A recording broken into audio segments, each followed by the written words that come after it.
Hello and welcome to UCC College of Medicine and Health Open Day. My name is Dr. Tom Hinchy. I'm a lecturer here in the School of Medicine, and I would like to talk to you for the next short while about what it's like to study medicine here at University College Cork. So just a brief overview. First of all, why would you want to study medicine? Why would you want to pursue a career as a doctor? If you do decide to do that, why would you pick UCC? I'll briefly describe the two medical courses we have here at UCC, and I'll talk about the entry requirements to getting in. And we'll also go through what to expect if you are lucky enough to be able to come and study medicine here. So in a nutshell, really, medicine gives you an extremely diverse range of options for what you want to pursue as a career. So you can decide to work in a busy level 1 hospital, such as Cork University Hospital, lots of other specialties, lots of other doctors and nurses and healthcare providers working in teams, lots of patients coming in and out, a very high turnover, all the different specialties in medicine and being able to communicate with your colleagues, having all access to the highest level of technology and equipment. You might decide as you get exposed to these different areas during your medical study that you like one area more than the rest, and you might decide to go and pursue that after you qualify. You could decide to pursue medicine, so the various different specialties of medicine, cardiology, respiratory medicine, gastroenterology, for example, or you might decide, having visited the operating room once or twice, that you really like that aspect of medicine. You might decide to go and pursue surgery as a career, or obstetrics and gynecology, or pediatrics, or any of the many specialties that we have in medicine. At the same time, you might decide that you like the laboratory aspect of it better, and there are options for that too. Or that maybe a busy, bustling hospital with lots of things going on is not the area you want to work in, and you'd rather be a rural GP working in a remote area, and that's all possible too, or anything in between really. So there's lots and lots of options. It's a very good, diverse career from that point of view.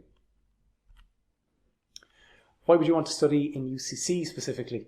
Well, we've been teaching medicine to doctors and to medical students since about 1849 when the college opened.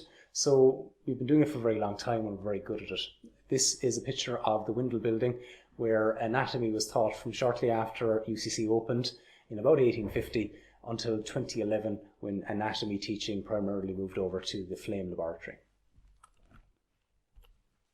This is Brookfield Health Sciences Complex. This is where the bulk of the preclinical teaching takes place. So the preclinical years are, generally speaking, our first year and second year. That's when a lot of the basic sciences are covered, and clinical teaching is done with simulated patients, so people who are acting as patients in the Brookfield Health Sciences Complex to prepare students for the clinical aspects of medicine, which they start, generally speaking, in about third year, and they continue through fourth year and into final year medicine. In first year, when you come in, one of the first places you'll visit is the Flame Laboratory. So this is in the Western Gateway building, which is just across the river, only a few hundred metres from the Brookfield complex. And this is where students come in to learn anatomy, and elsewhere in the building they learn things like physiology and biochemistry, which are the other basic sciences that are covered in first year. And they're a very important foundation of knowledge for moving on to study diseases in later years and study their treatments. In about second year and onwards, we introduce students to the clinical skills labs. So this is an example of our clinical skills labs. This is our mock ward. So it's set up to look exactly like a ward that you might see in any hospital. We also have the ability to record the teaching in these wards using cameras and microphones that you might be able to see towards the upper part of the photo there. The students can come in and they practice the core skills that you need to be a doctor, which are history taking. That's interviewing a patient in such a way that you get the maximum amount of information without it feeling like an interrogation. So you're having a conversation, a focused conversation with your patient to try and figure out their symptoms and try and figure out what might be wrong with them. And also then examining the patient based on the data that you've got to try and examine their relevant body part and figure out what's wrong with the patient before you decide what tests or investigations they might need. So our preclinical students can come in here, they can meet our simulated patients or our actors who will tell them what symptoms they have and allow them to be examined, and we can give feedback to the students, and they learn quite a lot from these sessions, and it helps to prepare them for their clinical years in the hospitals. Likewise in Brookfield we also have practical procedures training. So this is just an example of our phlebotomy room. We have skills such as phlebotomy, which is taking blood, giving injections into muscle, putting in IV cannulae, doing CPR, doing ECG, tracings of the heart, various things like that can all be done in our practical procedures laboratory, and the students can come in and practice these skills in a safe environment, and they find that very useful. And then to keep the learning going and to kind of evolve the learning, we can combine the two. So here's a photo of one of our students a few years ago examining one of our simulated patients. So she's in the bed with the gown on, and has read a script and is acting as the patient, but she also has one of the mannequin arms from the previous photo attached on the other side, and the student has been able to interview the patient, to take her history and to examine her, and then to actually take blood from the mannequin arm that's set up next to her. All in a very realistic looking scenario. Another aspect of our teaching is the teaching hospitals is a very important aspect. So after we've prepared the students in the preclinical years of first and second year to go to the hospitals and given them the skills they need, then we arrange different attachments in the various teaching hospitals that we are linked to. So we have a variety of hospitals around Cork City and in the surrounding area, and also in Munster, that we have a very good relationship with. And we send the students out in small groups on attachments to these hospitals, starting with short attachments and then moving up to quite long attachments of a month or more. And the students get to rotate between different specialties and learn a little bit about the different aspects of medicine and get exposure to lots of different areas. And this can help obviously with the studies, but also with picking a career after they qualify. So we're very lucky to have these excellent hospitals. Even the hospitals that are immediately within a few miles of UCC, all the major specialties in medicine are covered in those hospitals. Research is very important in medicine. It's something that the students get an opportunity to do while they're undergraduates, and also something that we encourage strongly to be continued after they graduate and after they start working in the hospitals. So for the final year medical project, students usually begin this in third med, and they continue right through in the background of their studies through fourth med and into final med when they submit their projects. And oftentimes students get to publish papers in peer-reviewed journals because of this, and it's a very useful foundation for continuing on the research in later life and in their professional life. This is just an example of the Infant Centre, which is based in UCC, where they're doing ongoing research into difficult pregnancies and preterm labour and things like that. They're trying to improve health outcomes for these tiny little preterm babies, such as the little one we see in the photo here. Okay, there are many clubs and societies in UCC. There's over 100. And there's lots of extracurricular activities going on all the time as well, so it's important to enjoy yourself while you're in college. And joining a club or a society is a great way to meet people and to do interesting things. So all the major hobbies and sports are covered, from traditional things like soccer and GAA to ultimate frisbee. There's a Harry Potter society. There's lots of different activities that people can engage in their extracurricular time. This is an example of the medical society. So MedSoc, they run an annual event called the Teddy Bear Hospital, where they have it set up again like a hospital, but teddy bears are patients. And it's great because people can bring in small kids in there and they get to see a kind of a safe version of the medical environment, and it helps to kind of ease their anxiety when they go to their family doctor for their vaccines or their checkups or whatever. It kind of helps to takes the fear out of it for them. So it's a very nice initiative that our MedSoc Society do every year. Okay, I'll talk about the practicalities. So CK701 is direct entry medicine here at UCC. It's mostly school leavers. However, there are a small number of mature applicants, and there are other routes into medicine as well, such as the DARE and HERE schemes.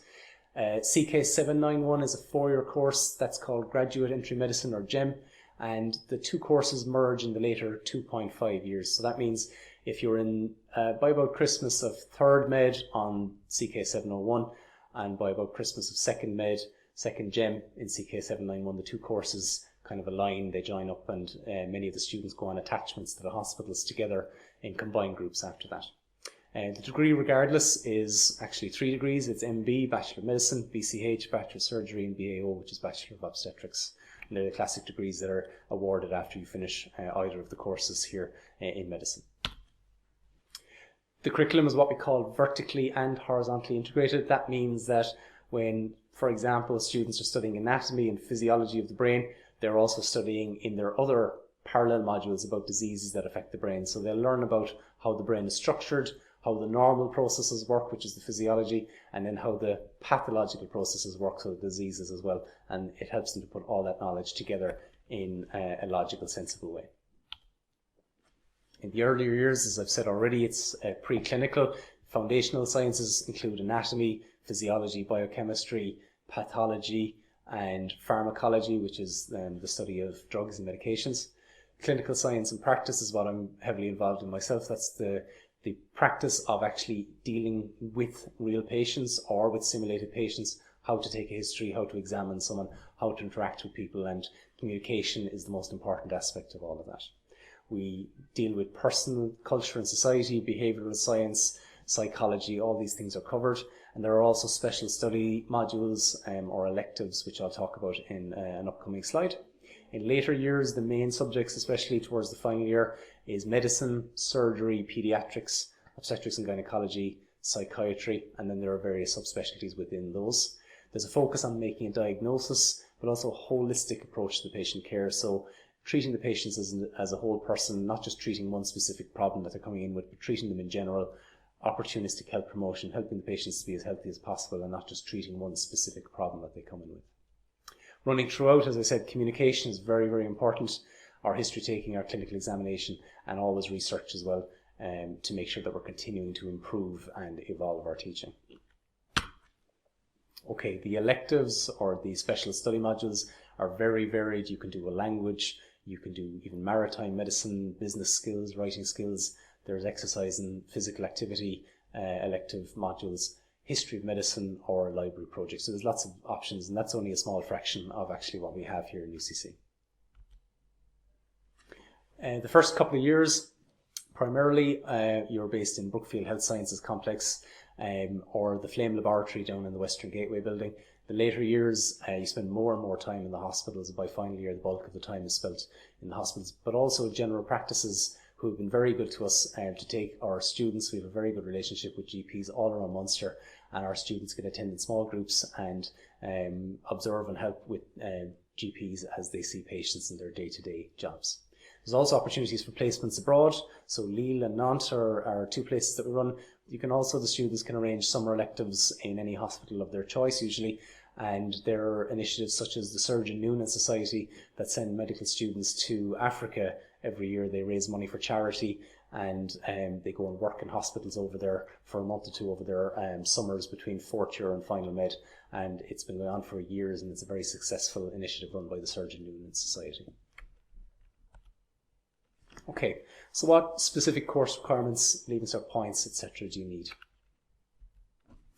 Okay, so CK701, direct entry, 5-year course in medicine. You need a minimum of a grade H4 in chemistry and in either physics or biology. And then you need passes at higher or ordinary level in the Leaving Cert in Irish, English, another language, and mathematics. You don't need Irish if you have an exemption from it, but otherwise you do.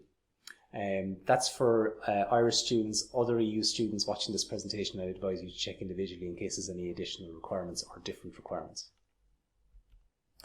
The minimum number of points in the Leaving Cert that you need for medicine is 480, but the point system was changed a few years ago. Now points over 550 are counted differently, specifically when applying for medicine. So the way you look at it is every 5 points over 550 equals 1 point. So whereas a few years ago somebody might have got 625 points, and now it's counted as 565.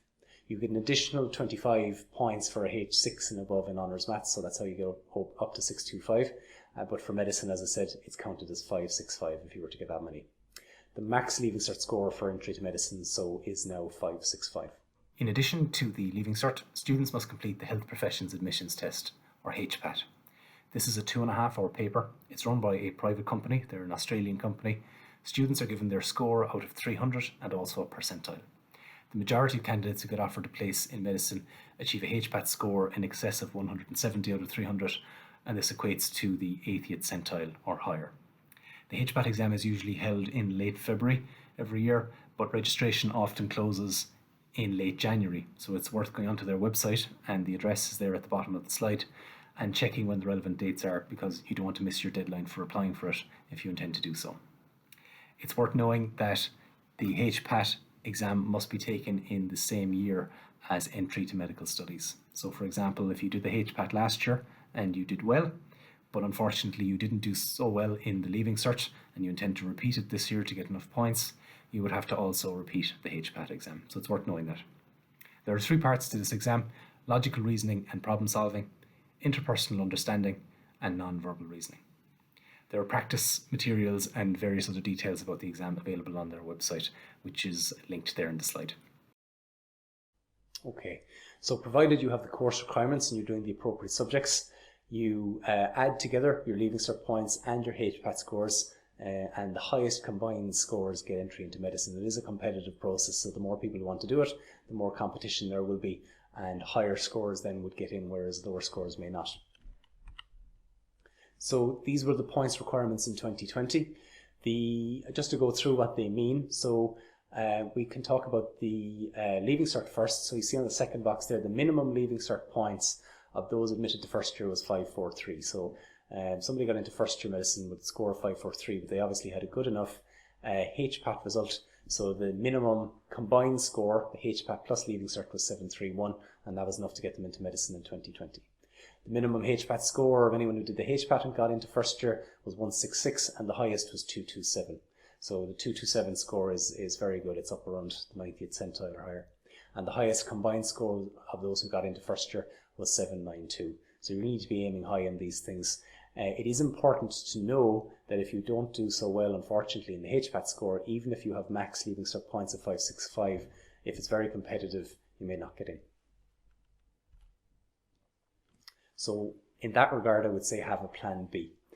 Make your second choices, is my advice. Make your second choices on your interest and your intention to complete them. So I wouldn't recommend picking another course just because it's a distant second, you're not particularly interested in it, and you tend to leave after a year and go back and pursue medicine. I wouldn't do that. I would make your choices, your second choices on the CO, because you're actually interested in the topic, and if you are going to start it in college, that you intend to finish out the entire course. It's not just a stopgap while repeating the HPAT. You cannot transfer into second year medicine from other courses. It's just not an option. They're not compatible. We don't have current data on HPAT repeats, so I don't know how well people did the second time around. So it's worth knowing about other routes into medicine. There are UK and EU medical schools that are worth looking into, and there's also the graduate entry program, which I'll talk about shortly. Okay, so our graduate entry course, CK791, it's a 4-year course. You need a minimum of a second class honour or second honours first class, a 2-1 primary degree in your GAMSAT exam. GAMSAT exam is run by the same company who run the HPAT exam, and again they have their own website as well. GAMSAT.com will find them, but that's the actual email address. If you type that in, you will find it. Just some practicalities of the day-to-day life as a medical student. It's busy. It's quite busy. It's busier than many other courses. There's a very busy schedule of lectures, there's practical sessions, there's clinical teaching. You might have to go into hospital at night time to see an operation being done, or you might have to spend a week in the labour ward, and you may have to go in the middle of the night to watch a baby being delivered, or you may need to, observe on a shift in the emergency department overnight. So it does start to involve more and more of your time as you go through the course. They're long terms as well. The average college term is 24 weeks. In medicine, it's up to 40 weeks. You need to be vetted by the Gardaí, send off a form, and they do a background check. And there are mandatory vaccinations such as hepatitis B that you have to get, or you won't be allowed into the hospitals, because it protects you from picking up hepatitis B if you had a needle stick injury or something like that during the course of your training. Medical students are subject to the university's fitness to practice policies and procedures, which means they must be good representatives for UCC and for the College of Medicine and Health at all times. Their behaviour is scrutinised. They're expected to behave professionally inside and outside of college, and there's a very specific dress code within hospitals. Some placements also are worth noting that they take place outside of Cork, so students can have to stay in accommodation, which can be arranged outside of Cork for several weeks while they're on placement. So it's worth knowing that there is a bit of travelling involved at times while you study medicine. What attributes do you need to study medicine? So really the ability to do more than study. You have to be kind of a good all-rounder. Stamina and physical health definitely help. Research has shown that people who are in good physical health deal with stress better, and they're more productive. They learn better as well. So it's important to look after yourself. You need to be determined and a bit stubborn, to be honest. If you persevere with it and dedicate yourself to it, you will get through it absolutely fine. You need to be good at problem solving and also working as a team. As I said before, communication is the most important aspect of clinical medicine. So being able to communicate accurately and effectively with your peers, with senior members of the team, with junior members of the team, with other healthcare specialties, and most importantly with patients is the most important thing. So being able to work in a team is something that we focus on a lot here in UCC. The ability to listen to patients, not just hear what they're saying, but actually listen and understand, reflect on your behaviour. It's not just reflecting on when you make mistakes, as we all do, we're only human, reflecting on the good and bad aspects, and also just a liking for and a curiosity about people. Those are attributes that really will serve you well if you wish to study medicine and become a doctor. Okay, so let's say you've got through the programme, the 5 years of DEM or the 4 years of GEM. What happens next? Then you get your, I suppose the easiest way to talk about it is a provisional license. You get your provisional registration with the Medical Council, and you start your internship. And that's a 12-month period when you're supervised, you're paid, you're working as a junior doctor, and it's a very, very busy year, and you rotate through different specialties and you'll get to see a bit of everything. After that, or during that year, you could start thinking about the specialties that you might want to pursue, or you might know already from when you were in college. You might have already started to put out some feelers and to try and research your specialty a bit. But you'll try and pursue some postgraduate training.